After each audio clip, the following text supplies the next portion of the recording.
All right, so I know I'm pretty close to the camera right now, but we're friends, right? So I was gonna do a film right out in the sun, maybe 6 feet in the other direction, but it's hot. It is hot. It's hot. All right, living in the desert, it's that time of year where you don't want to be outside, but since not many of us are really outside much anymore, I need to be outside. And I just forgot how hot it actually gets out here. So yeah. Anyways, let's get into the video.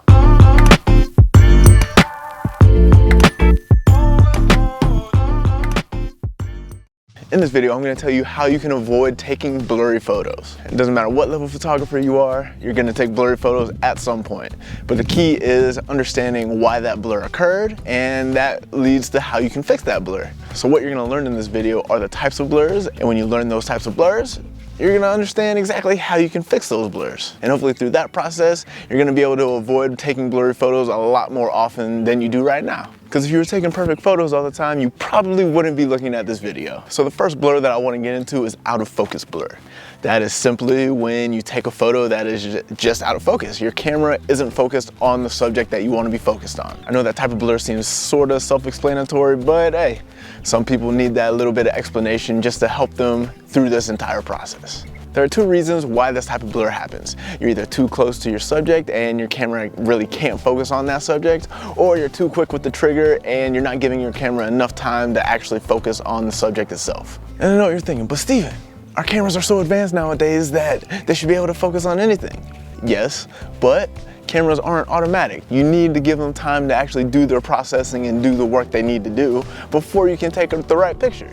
If cameras were automatic and they didn't need any time to process anything and everything just happened right away, let's be honest, that'd be kind of scary, but it'd be pretty cool, and cameras would be even more expensive than they are now. So when it comes to out of focus blur, you need to give your camera a little bit of time to try and find the focus where you want that focus. Every time you use your camera, it's going to do exactly what you tell it to do. So you tell that focus where you want it to be, and you need to give your camera time to actually find that focus. Now yes, cameras are so advanced that this amount of time that it'll take to actually find that focus is very minimal, but at the same time, there is still that little bit of time in between finding the focus and when you tell it to find that focus. So if you're one of those run and gun type photographers, you need to be a little patient and don't get too frustrated at your camera when your photos turn out to be a little blurry. Something that I would highly recommend you work on is manual focus. Manual focus is going to be able to take you a lot further in some instances than automatic focus will. Now virtually every lens nowadays, like the Canon 16 to 35mm that I'm using right now, has the capability of using manual focus. And I know manual focus can be a little intimidating at first, but you need to learn how to use it if you want to expand your photography range. Now the next thing that I want to talk about when it comes to blurry photos is lens aberrations. And this is something that happens when your lens just simply isn't sharp enough. Just dropped the mic. Oh, just dropped it again on a rock. Oh my God. Hope that's okay. So what exactly is a lens aberration? Is when light is spread over an area that's much larger than it should be. So for example, if you take a picture of the night sky and you see all the stars, but all the stars seem to be a little muddied out, that is a lens aberration because the light is spread out much further than it should be. You can't really see the stars are out of focus. It's kind of like when you have a lot of water in your eyes and you see how the light kind of spreads out a little bit.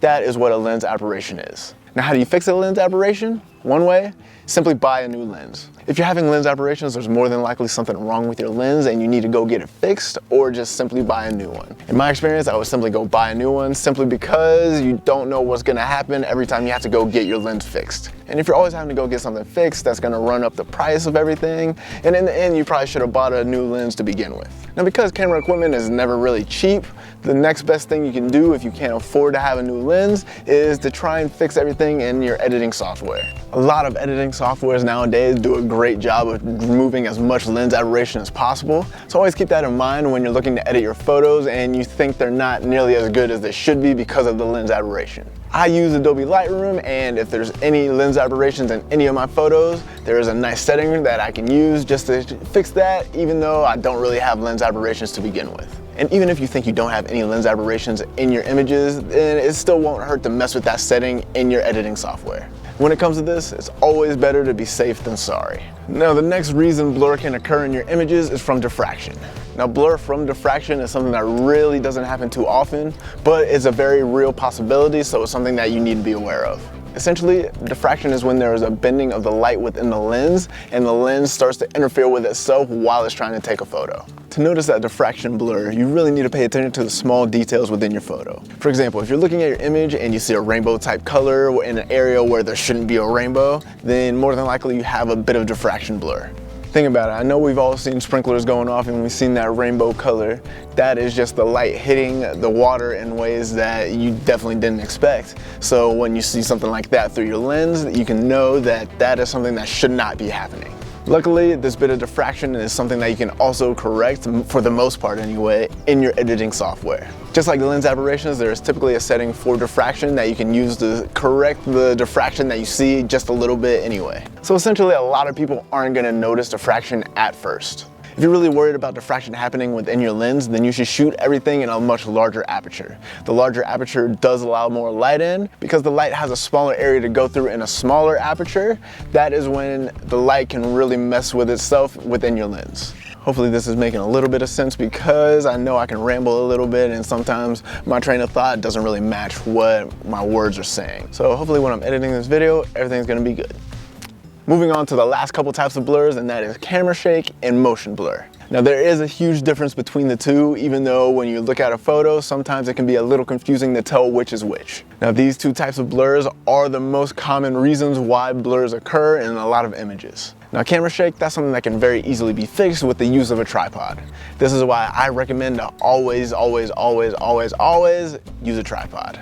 And you can see any other types of essentials that you need for your photography and videos in this video right here. Hopefully I'm pointing to the right side, because the last few times I've tried to point, I've pointed to the wrong direction and made for a little bit of an awkward situation. But moving on, back to tripods. One of my favorite tripods to use is the Zomi M5. Zomi, I hope that's how you say it, Zomi. It's a little weird, but hey, that's the best way I can pronounce it. So Zomi M5. That is a tripod that I like to use the most, and it really helps me get the job done for what I need to do. As you can tell, in situations like this, the camera is dead still, there's no movement. And when I use this same tripod for when I'm taking photos, the same thing happens. There's no movement, I get no type of camera shake in any of the photos that I take. There are obviously other types of tripods that you can use. A lot of them are cheap, but for the most part, I would recommend going for a little higher priced tripod, just because of the durability and how you can use it. But I'll link a few different tripods in the description below. Now, motion blur, that is something that happens not because of the camera, but because of the subject. When the subject is moving and your camera is staying still, you might get a little bit of motion blur. Now, this entirely depends on the shutter speed that you have set for your camera. The slower your shutter speed, the more likely you are to have motion blur with a subject that's moving. Now, actually, now that I think about it, shutter speed is something that can really affect camera shake as well. When you have a super fast shutter speed, you're not really gonna notice any camera shake if you're going handheld with all your shots. But with a slower shutter speed, you're gonna notice any type of motion with your camera or the subject itself. Hence why sometimes camera shake and motion blur can get a little mixed up in the same image. So if you have a subject that's moving and you wanna freeze it in time, make sure you use a faster shutter speed, and that's gonna eliminate any type of motion blur that you could have in your image. So again, taking a blurry photo is something that nobody ever wants to do. The only type of blur that I really see that really works is long exposure, but even then, sometimes it could be a bit tricky to get the right type of long exposure photos. So is blur something you really want in the end? For the most part, no. But you're obviously going to be able to fix those things. The key to understanding why blurs occur in your photos is to understand what type of blur that you have, and once you do that, the fix is going to be so easy. And once you make that fix, the likelihood of you having that same mistake and same blur in your images again significantly decrease. Now, I'm not saying you're going to be perfect, but you're going to become a much better photographer because you're taking less blurry photos. So yeah, if there's anything that you feel I missed in this video, be sure to let me know in the comments below. If you feel like you know a simple trick or technique that you can use to actually avoid any type of blur in any of your photos, please let me know below, because I'm always looking for new types of tricks to help me become a better photographer. Because when I become a better photographer, I can help other people, and other people are going to become a better photographer, and it's just gonna be a big happy photography family. But yeah, other than that, if you like this video, be sure to hit that like button. And if you haven't subscribed, be sure to do that as well. And if you want to know about any of the type of equipment that I mentioned in this video, they'll all be linked in the description below. So yeah, if you've seen any of my previous videos, you probably know that I'm never the best when it comes to closing these things out. So on that note, all I can say is, I'll catch you in the next one, and take it easy. Peace.